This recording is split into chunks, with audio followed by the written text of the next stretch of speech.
We kennen natuurlijk allemaal wel de attractie Anubis the Ride in Plopsaland Padden of Vlucht voor Novgorod in Hansa Park. Er zijn twee Gerstlauer gelanceerde achtbanen en die staan bekend om hun hele snelle en krachtige lanceringen. Maar wat nou als ik vertel dat er nog een krachtige lancering is? Vandaag gaan we reageren naar Dode Dompa, een achtbaan in Japan die zo heftig was dat die zelfs de botten van mensen konden breken. Leuk dat je kijkt. World's most intense launch coaster. Okay, I'll bite. Let's see what's going on with this ride. Let's see. Fastest acceleration of 111 miles an hour in 1. Dus hij geeft hier al aan 111 miles per hour. Nou, dat keer 1,6. Dus dat, zo'n 170 km per uur. In 1,5 seconde. 170 en 1,5 seconde. Dat is echt heel erg veel, zeg maar. Dat is echt een beetje te veel. 56 seconds. Damn. What else we got?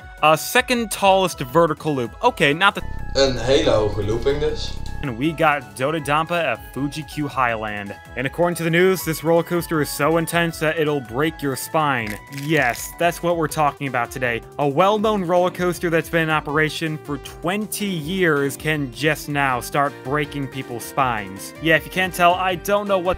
Ja, dat is dus best heftig. To believe about this. Is the media blowing this out of proportion, or is there something going on with Dododampa? Well, let's try to find out. For those of you who aren't aware, Dododampa is an accelerating launch coaster in Japan that is known for reaching a speed of 111 miles an hour in a short time frame of only 1.56 seconds. People have said this coaster feels like a bullet coming out of a gun. You are whipped to the back of your... Ja, als je zegt dat een achtbaan voelt alsof je een kogel uit een geweer bent, ja, dat is best wel heftig en dat is denk ik niet zo heel goed. Your seat and propelled forward down that launch track while gasping for air, trying to comprehend what just happened. And recently, the ride's been coming under scrutiny because of a few incidents. Yes, a few. It wasn't just one particular incident. According to Fuji-Q, there's been 4 consecutive cases from 4 verschillende incidenten die gebeurd zijn. Ik weet nog niet binnen hoeveel tijd, maar dat is zeg maar al best veel wat niet zou moeten kunnen eigenlijk. December of last year to August of this year, where people have reportedly suffered injuries. What kind of injuries exactly? Well, according to, unfortunately, the news, the 4 victims, they suffered from cervical spine fractures. Ja, dat komt dus eigenlijk een beetje op hetzelfde neer. Fractures and thoracic spine fractures. What are these exactly? Well, a cervical fracture is basically injury to the neck region, while a thoracic spine fracture is injury to more the general back area and lumbar sections. And what typically causes these injuries are from the result of high impact trauma, which is basically a fancy way of saying intense force to the spine. How you typically get this injury is usually from a car crash. Oké, dus als we het gaan vergelijken met een auto-ongeluk, dat betekent dus dat je bij een ritje in Dode Dompa een beetje dezelfde schade kan krijgen als een auto-ongeluk. Dat is niet echt veilig, denk ik.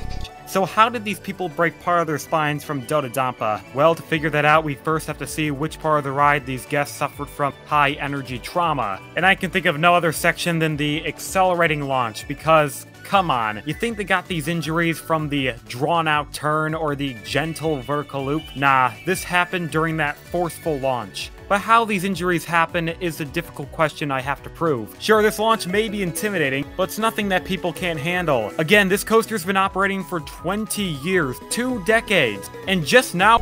Ja, dan snap ik dus niet hoe binnen 20 jaar eigenlijk niks is gebeurd, maar in de laatste paar jaren in één keer heel veel incidenten gebeuren van je rugwervel. Maar ja, het zal. We're hearing that people are getting injured. So there are 2 possible scenarios. 1, Fuji-Q Highland, they've been conducting a massive cover-up for this coaster for the last 20 years, hiding any possible injury. Or there's something else happening. Ja, dat kan. Ik weet ook dat Dode Dompa een tijdje in onderhoud is geweest. Maar ik neem aan dat het park niet expres ervoor heeft gezorgd dat mensen schade krijgen in hun rugwervel. Maar ja, het zou inderdaad kunnen dat er iets is met de lancering, dat die iets krachtiger gemaakt is of zo. Maar dat het dan per ongeluk is. Dat ze bijvoorbeeld de baan een beetje geretrekt hebben, waardoor die kar soepeler over de baan gaat. Waardoor die ook sneller gaat en misschien een snellere acceleratie heeft. Dat zou kunnen. Maar ja, wat ook kan natuurlijk is dat ze het gewoon voor die 20 jaar geheim gehouden hebben. Dat er eigenlijk helemaal niks aan de hand is, terwijl er wel gewoon incidenten gebeurden. During the launch that's causing people to break their spines now. And I think I know what it is, but just hear me out because it sounds stupid at first. I believe this all stems from the employees not stapling the guest. Again, I know it sounds stupid, but just hear me out. When you're in the launch tunnel and about to accelerate to over 100 miles an hour in a short amount of time, your body is naturally going to be thrusted to the back of the seat. So let's say you're stapled with the bulky restraint and... Ja, maar stel dat is. Oké, stel het ligt aan de beugel en aan de stoel. Dan ligt het niet aan de lancering, maar dan ligt het gewoon aan de beugel en de stoel dat die er niet goed geschikt voor zijn. Ik neem aan dat deze achtbaan van Intamin is, maar dat weet ik niet zeker. Maar ja, als het aan de stoel ligt, dan kan het ten eerste niet aan het park liggen, want dan ligt het gewoon aan de bouwer, wat ik zelf denk Intamin. Maar ook niet aan de lancering dat die geretrackt is. Dus die retrack ding van mij, stel het is zo, dan slaat het helemaal nergens op. Have no room to move.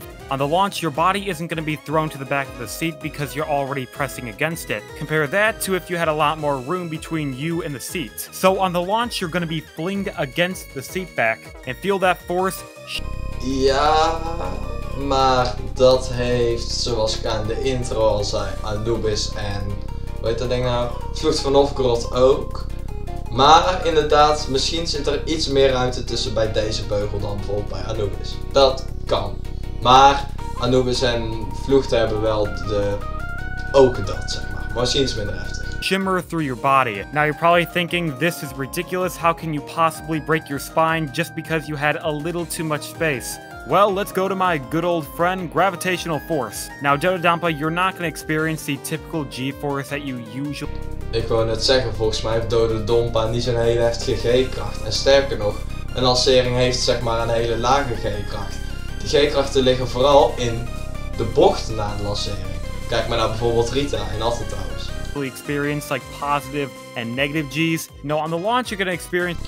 Moet ik zeggen, ik ben niet de natuurkunde pro. Ik ben niet goed in natuurlijk. Than up and down. So it's not the same scenario as the blood's gonna be rushing away from your brain or anything. No, this kind of force is where you feel pressure on your back and chest. How much force? Well, in Dododampa, you will feel about 4.3 Gs. Now, this obviously isn't the highest amount you can feel on a roller coaster. There are some rides where you can experience over 5 Gs, but still, these numbers are nowhere near lethal. Maar dat lijkt me niet in de lancering. Tenminste, ik heb wel eens bij G-krachtenmetingen gekeken, gewoon op YouTube die online staan.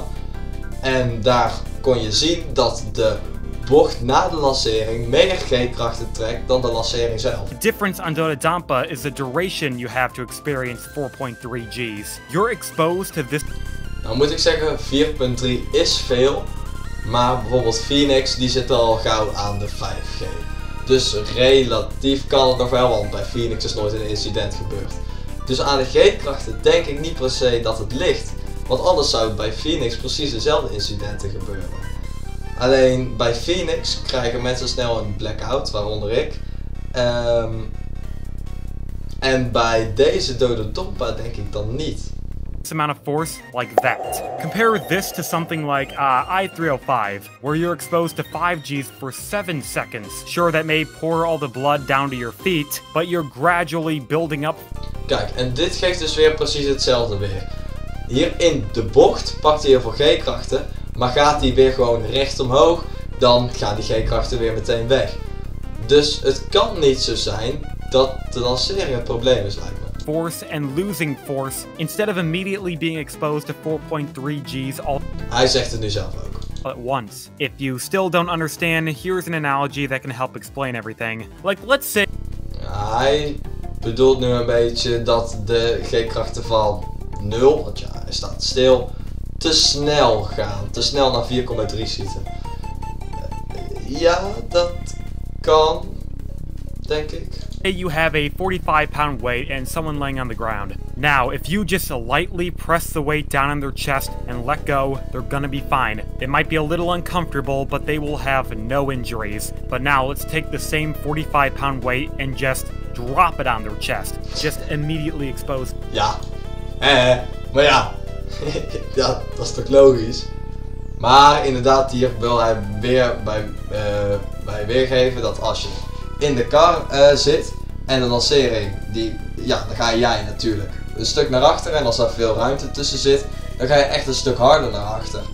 Dat klopt, daar is niks aan gelogen. Ja, dat klopt. Into all 45 pounds. What's gonna happen? Well, they're probably gonna break some ribs.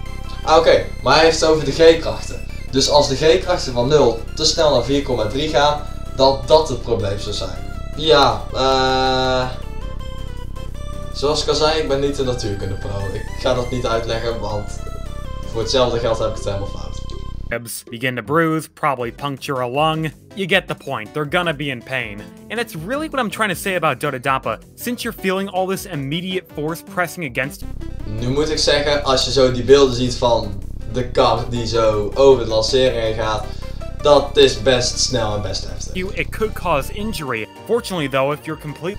Die looping die je net zag, daar kan het al helemaal niet liggen voor de mensen die misschien denken, misschien ligt het aan de looping. Want hij gaat echt best wel langzaam door de looping heen. Ik denk op zich op hetzelfde tempo als bijvoorbeeld Bluefire in de Park. Against the seatback, you're moving with the train. That way you won't feel any sudden collision. But if you're not against the seatback, the train's gonna end up hitting you abrupt. Ja, oké. Dus hier geeft hij inderdaad, als je hier zit en de lancering, dus de kar gaat naar voren, dus schiet hij zelf naar achter. And then potentially cause injury. That is what I think happened to these victims. But how come we're only... Maar of je daar nou daadwerkelijk last in je rug van krijgt, nee, last gewoon echt daadwerkelijk schade in je rug van krijgt. Ja, op zich, als het de klap heftig is wel. Want het blijft natuurlijk de snelst geaccelereerde achtbaan die er bestaat. Gewoon 170 km per uur of zo ongeveer, ik weet even niet, 111 keer 1,6 weet ik niet helemaal uit mijn hoofd. Maar in 1,5 seconde. Ja, dat is best heftig. Volgens mij doet Anubis er over om 95 binnen 1 seconde zoiets. Dus dat is wel een stuk minder heftig dan hier Dododampa. Maar ja, dat is ook wel te zien, want bij Anubis is nooit iets van een bepaald soort schade in je rug geweest. Bij Vlug van Novgorod is die nog heftiger dan Anubis, maar die tikt Dododampa ook zeker niet aan. Seeing these people come forward between the months of December and August. Well, I think it resorts back to the source of all our problems, COVID. Japan, they have been pretty... Ik zet hem even op pauze en in één keer hebben ze het over corona. Strict on theme parks. In fact, when they first reopened, they said that you were not allowed to scream on the roller coasters. So if they're strict about... Waar gaat dit nou weer over? About that, then who's to say they're not strict to the employees saying, don't touch the restraint. Maybe have the guests show that it's secure by having them try to push it up. Sounds far-fetched? Oké, dus we hebben nou al de reden die het zouden kunnen zijn. We hebben reden 1. De kar gaat te ver naar voren, dus jij schiet naar achter, dus last in je rug. We hebben 2. De G-krachten zijn te hoog als je vanaf de lancering, nou die trekt er wel G-kracht op. Maar de bocht erna gaat te snel van de lancering van 0 naar 4,3. Of nou krijgen we een andere, we geven de schuld gewoon aan corona. En ik heb het nog niet gekeken, maar ik denk dat ze nou gaan zeggen, je mag de beugels niet meer vastpakken. Waardoor je jezelf niet meer goed vast kan houden. En bij de lancering zie je hem niet helemaal aankomen en kan je jezelf niet tegenhouden aan de beugels. Waardoor je misschien nog harder naar achter schiet. Geeft wel weer waarom de afgelopen 20 jaar helemaal niks is gebeurd. En de afgelopen aantal jaren wel. Dus nou ja, misschien heeft hij wel gelijk. En zo gek zou het ook helemaal niet zijn eigenlijk. Well, no, because I actually saw some employees doing this at parks when they first reopened after COVID. So, is that it? Case closed? That's why people kept breaking their spines because they didn't staple themselves? Well, here's the thing.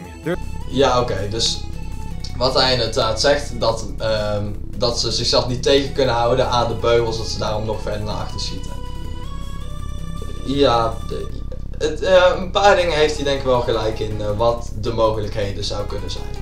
There's a few holes to my theory, per se. For one, if this was the case, we would have seen a lot more victims than just 4, because chances are there would be a lot more people that weren't stapled if they were doing it themselves. And another thing, this could just be a case of a few reckless people that maybe just didn't have their head back, because again, injuries consisted of a cervical fracture, so if someone had... Ja, maar dat wordt nou bij heel veel achtbanen aangegeven. En dan vooral bij de Intamin Accelerators. Rita Stealth, daar wordt altijd gezegd van doe je hoofd naar achter, want anders is een klap bij je hoofd te hard. Dat is best wel fijn dat ze dat zeggen voor je schedel, maar staat het in connectie met je rug? Misschien op een of andere manier wel, maar ik denk niet een direct, ik denk niet dat die op een directe connectie staat. Their head forward, they would have gotten whiplash. But either way, this is just what I think happened on Dododampa. Ja, oké. Dus inderdaad. Als je hoofd naar achter gaat, dan kan je letsel krijgen. Am I wrong? Am I right?